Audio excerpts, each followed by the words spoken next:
ating Brother Michael.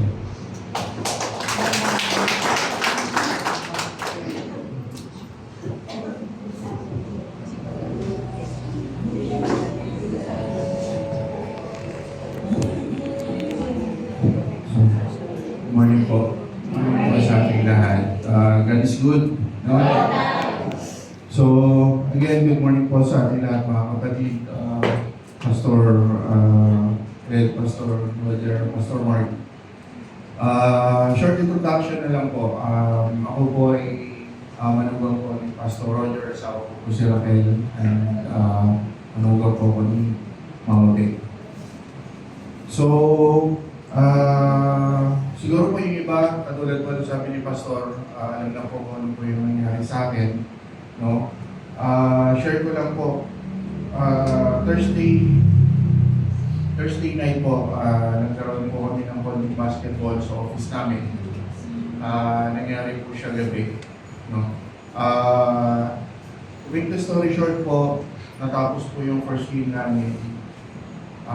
So, normal na nangyayari, napapahinga.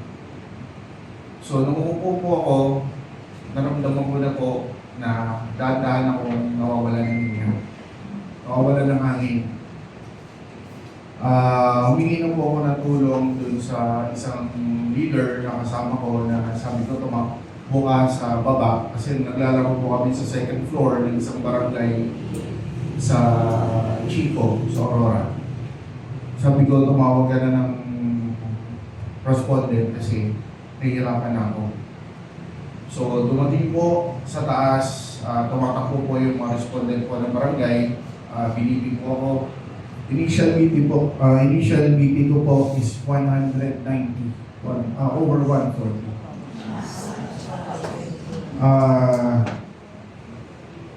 Sa sobrang taranta po kung ano na po nung ginawa nila sa akin, pinahira ng pating ko, nilagyan ng omega, nilagyan po ng yelo, pinakain ng chocolate, pinainom ng soft drinks, naliligo sa yelo.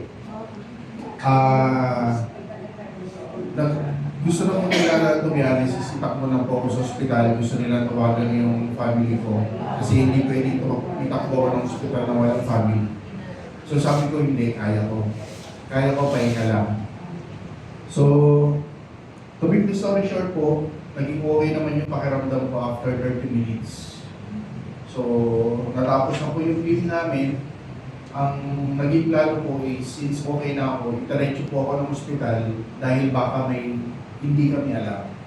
So, sabi ko hindi, kaya ko naman mag-drive. So, nag-drive po ako mga Chico Aurora hanggang dito po sa Feria. Tumatakbo po ako, meron pong nakalalay sa akin ng mga sasakyan na kasama ko rin po sa trabaho. Dumating po ako ng Philcoa. Doon ko na po naramdaman na yung right arm ko is nagnanangka. Dumating po ako ng Tandang Sora, nagsisimula na pong sumakit yung bibig ko. Sumakit na may kasamang kaba. Dahil hindi ko po alam kung aabot pa ako ng pera. So, nakaabot naman po ako kaya pagdating ko po ng Acacia Street, nakakatulog na po ako ng kotse. Lumabas po sa Raquel, inaampas na po yung salamin ng sasakyan dahil hindi ko na po siya narinig sa labas. So, make the story short po ulit, nakapag-park pa rin kami, nakauwi po ako, nakaligo pa, umakyat po kami ng kwarto. Pagdating po ng alauna ng Friday, ng madaling araw, doon na po ako nagsabi sa kanya na dalhin mo na ako sa ospital. Hindi ko na kaya. Yung pain na naramdaman ko, hindi ko siya maganda. So, to make the story short po, nakarating po kami ng Diliman Doctors ER. So, pagdating po namin, asikaso naman po kami kagad, nakuhanan po ng mga test ng ECG. After magawa po ang mga test, dito na po namin narinig ang balita na hindi po namin inaasahan. Ako po ay may ongoing heart attack. And nasa critical condition na po ako. Isa sa kailangan ko mangyari is operahan ako at madala sa ICU. So tumagal po kami ng 8 hours sa Diliman, wala pong nangyari. Lahat po ng klase ng painkiller, in-inject na po nila, kaya yung katawan ko po pumasa. Kamay, ugat. Hanggang sa yung painkiller ko is tumatagal na lang ng 5 minutes. So, to make the story short po, kailangan po namin mag-desisyon dahil kailangan na po ako mag-ICU. ICU. Kailangan ko na po mag-undergo ng operation. So, wala po kaming kasama, wala po kaming matawagan kasi madaling araw ayaw po namin mag-story ng family namin. Family ko po isa sa Rizal. So, nag-decision po kami mag-asawa. Naitakbo na ako ng Philippine Heart Center. So, pagdating namin sa Philippine Heart Center, dito ko po na-experience ang sigawan ng doktor, sigawan ng nurse, na hindi ko pa po na-experience sa parang buhay ko.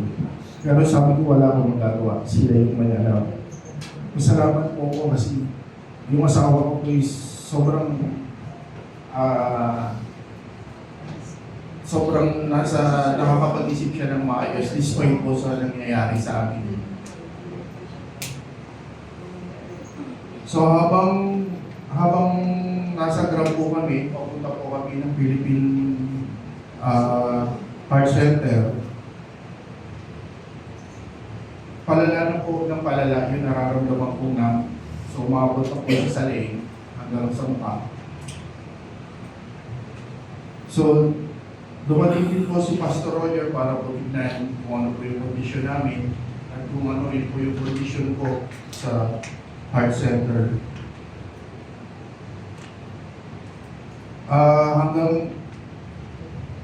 Hanggang sa ginawan po niya ako ng panibagong test sa Philippine Heart Center, same ng test na ginawa sa akin sa Diliman. Sa mga oras na to, nawawalan na ako ng hininga, nawawalan na ako ng pakiramdam sa kamay ng asawa ko. Dito na po nagsimula ako may pag-usap sa Panginoon. Pero bago po ako nagpag-usap sa Panginoon, nung naramdaman ko po yung binaw sa pako, umakyat sa katawan ko, dito na po ako nag-ibilin sa asawa ko. Sabi ko sa kanya, salamat sa 30 years na nakasama kita. Kasi alam ko po hindi po ako magkakailan. Nung naramdaman ko po yung binaw sa bandang balakang, sabi ko, di naman po ako para kahit ilang minuto makapag-message din ako sa parents ko. Dahil yung parents ko nag-aalala din.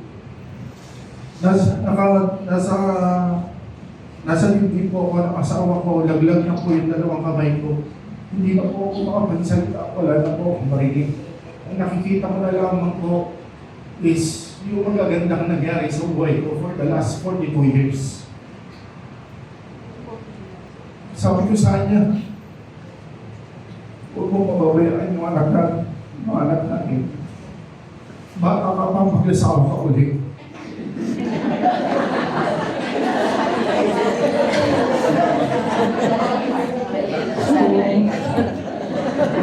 Habang nangyayari ko yun, dito na po ako nagpag-usap sa Panginoon. Totoo po, pag malapit ka nang mawala, babalik lahat ng masasayang alaala sa buhay mo. Sa prayers ko po, nagpapasalamat ako sa 42 years ng buhay ko at nakabalik ako sa Kanya. Nakabalik ako sa Panginoon. Sabi ko, kay Lord, huwag mo pawabayaan ang family ko. Huwag mo sana silang pahirapan masyado. I-ready mo ang mga puso nila. Salamat, Lord, sa buhay ko, sa mga maiiwan ko. Ingatan mo sila, i-bless mo sila. Halos 15 minutes ako mag-usap sa Panginoon. Kahit alam ko po, any moment, makawalan na ang pipili.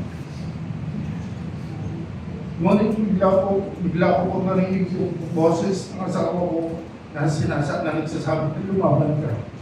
Lumaban ka pa. Bumagsak yung mga luha ni Raquel sa mukha ko. Kaalala ko yung boses ng nanay ko na kausap ko siya sa ER. Nang iiyak.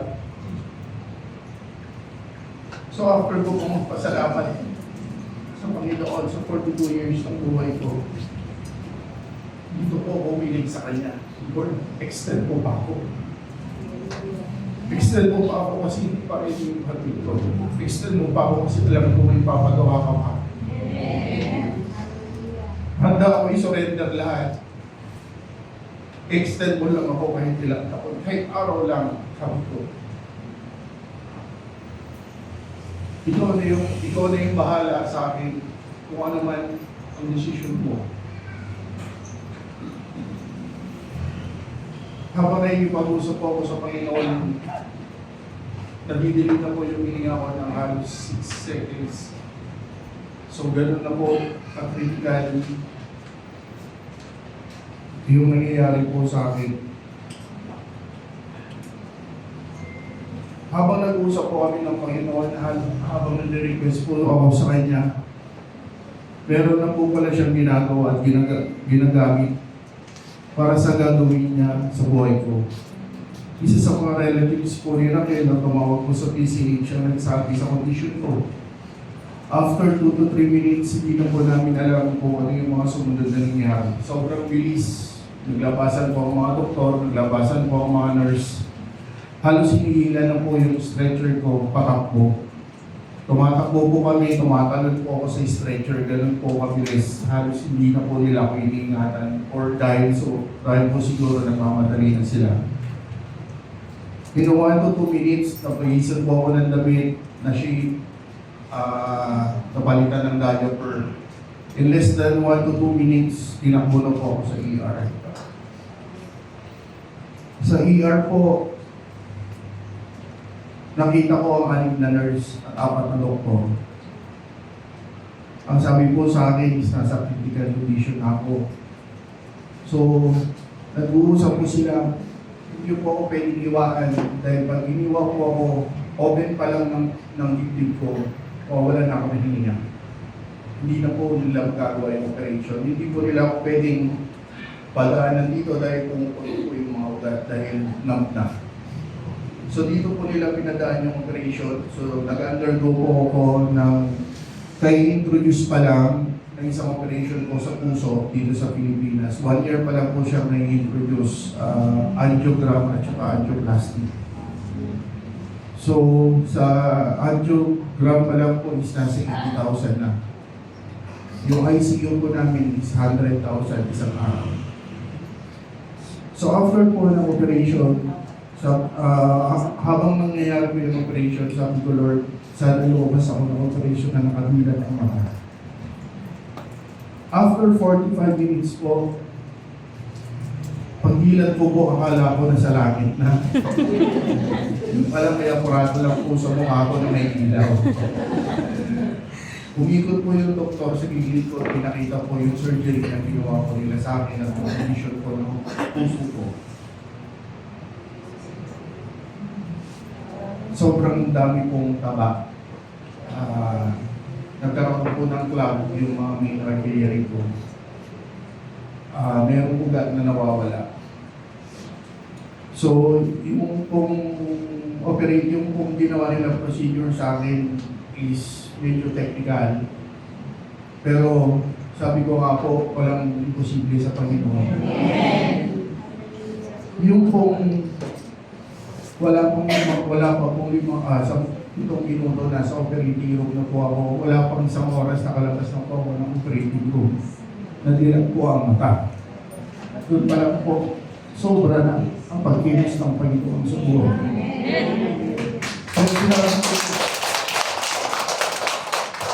Kaya sinabi ko po talaga sa kanya, itong second win ko, hindi na po ito ang sa'yo na. Kung ano man po yung gusto niyo, marami pong vision na pinakita sa akin ng Panginoon. Ito, hindi ko na po isa-isahin. Pero lahat po ng pinakita niya sa akin at tinanong niya kung kaya kong isuko, isa lang po ang sinabi ko. Sabi ko lahat yan, kaya kong tigil. Buhayin mo lang ako. Yung buhay ko gagamitin ko sa'yo, wala akong sasayangin na oras. Meron lang ako share na 5 bagay na na-experience ko. Lord, give us chance. Lord, give us chance till our last minute. Lord, never leave us. Lord, love us so much. Love knows what's best for us. And Lord, lead us. Meron din po ako 5 bagay na tingin ko kailangan natin gawin. First is don't wait, just do. Don't waste your time, make it meaningful for the Lord. Make your time count for the Lord. Always start and end with the Lord. And a true Christian makes obedience and faithful obsession not an option. We are already known, loved, and wanted by God. His favor is a gift, not a reward. If I may share these praises na ginagawa ko ngayon every morning, let's declare in every morning as we open our eyes, Lord, not my will, but yours. Not my way, but yours. Lead me, and I will follow. Teach me, and I will learn. Ito po yung praises na sinasabi ko every day. Isa po sa pasasalamat ko sa Panginoon nung mag-build out na po kami, kung paano po niya talaga in-arrange lahat. Wala po kaming binayaran even na single penny. So, binigay po sa amin yung statement sa ospital, naka-zero po lahat. Pero kung titignan po namin, based po sa mga nakasama ko sa ICU, yung po mga tinatawag kong classmate, halos 1M po ang bill sa ospital pagdating sa heart attack. And yung pong ginawa nilang procedure sa akin, hindi po siya mura. Kaya pasalamat po ako sa Panginoon dahil napatunayan ko po talaga wala pong imposible. Wala pong imposible.